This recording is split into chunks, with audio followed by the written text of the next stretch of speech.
Did you happen to grow up with the whimsical nature of faces like Banjo-Kazooie and Gex the Gecko?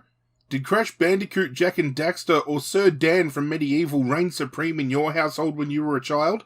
If you answered yes, or you recognise any of these names, then stick around, because I might have just found the perfect 3D platformer for you guys to sink your teeth into.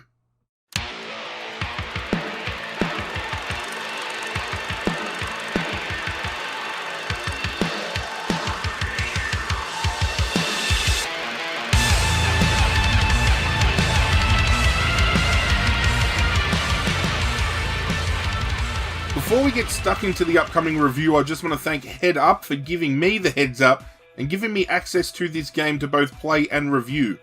While they have done this and provided the game for myself, I can assure you guys at home, this review is going to be completely unbiased, and I'm not going to sway my decision because of that fact.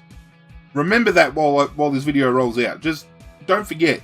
What's going on, Godzirra Nation? This is ArghGodzirra, and today we're looking at a video game that might just capture your hearts, if you let it. If you're a fan of 3D platformers, and have a particular taste for pop culture influences like The Nightmare Before Christmas, and clear links to the past from video games such as Crash Bandicoot, Banjo-Kazooie and Medieval, then Pumpkin Jack might just be the next video game you need to get your hands on.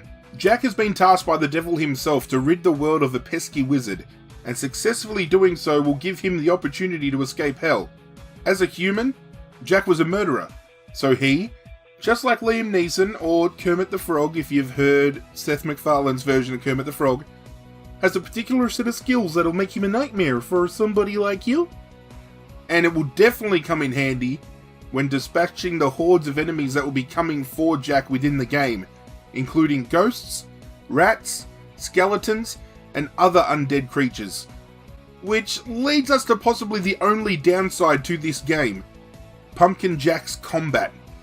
Purely because in this day and age I prefer something a bit more systematically sound than button mashing, which is where the game falls into the category of, unfortunately. However, we do get a bit of variation in the types of moves used as you acquire 4 different types of weapons throughout the game, so at least we're not locked into going the duration of the journey with only one moveset from start to finish. There lies the combat silver lining.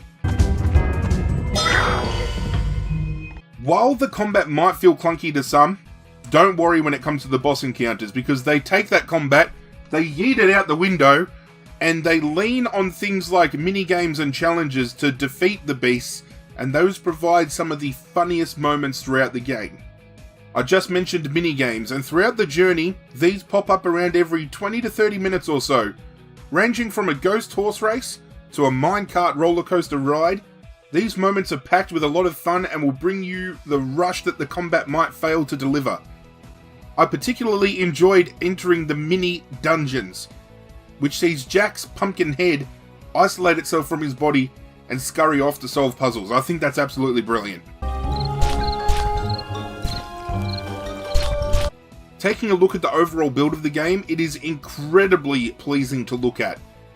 The dark colour tones used throughout complements the game's cartoon-like style superbly, and you can tell it was inspired by consoles of yesteryear like the GameCube, and both the PlayStation 1 and PlayStation 2. There is no voice acting in this game, it is all purely based upon written dialogue, and I feel the game does not lose anything because of that fact. It also lends to the imaginations of the gamer as well, because we can then start to imagine what the character is going to sound like, and putting voices in our own heads, and I know some of you guys at home are into that kind of thing. While some might feel this game falls flat in some areas, I want to make you all aware of one thing, which I found a lot of reviewers of this game have failed to mention. This game was created by one man. One single person created this from start to finish. Nicolas Meissonier, a 23-year-old game developer residing in France. I hope I said your name correctly. Please don't hang me out to dry if I didn't. I'm sorry. He, along with one other, who only worked on porting the game, brought this experience to life. Sitting down and experience it for what it is without making comparisons to other titles, especially knowing this was a one-man team project, really makes you appreciate it even more. Well, for me anyway. There might be some proverbial cracks here and there showing in the jack-o'-lantern. I can accept that. but Pumpkin Jack delivers somewhat of a nostalgic experience for gamers who grew up with similar tropes, as well as offering newcomers to the gaming scene with something incredibly quirky to appreciate. I myself am giving Pumpkin Jack a 7.5 out of 10. Once again, a huge thank you to Head Up for providing Pumpkin Jack for myself. I'm really loving it. I'm yet to sit down and show my son, but I think he's going to love it as well. And I hope you guys, at the end of the day, love this review. I could not recommend this game anymore. If you get the chance to do so, go and check it out. If you liked this review, you could do myself a favour, hit that like button down below. It kind of looks like this, but not as big and shiny, because I'm a bit of a fluffy man, folks. There's no means of words, I'm a big boy. If you are new to the channel and you want to support myself a bit more, alternatively, hit that subscribe button down below. Pledge your allegiance to the Godzirra Nation and help me achieve some goals. I would love it if you did so. It'd be hugely appreciated. You can hit me up on social media, those are linked down below. Hit that notification bell before you leave as well to stay up to date with what goes down on the channel. But that's it from me, guys. I'm out of here, and as always, I will catch you guys next time. Continue.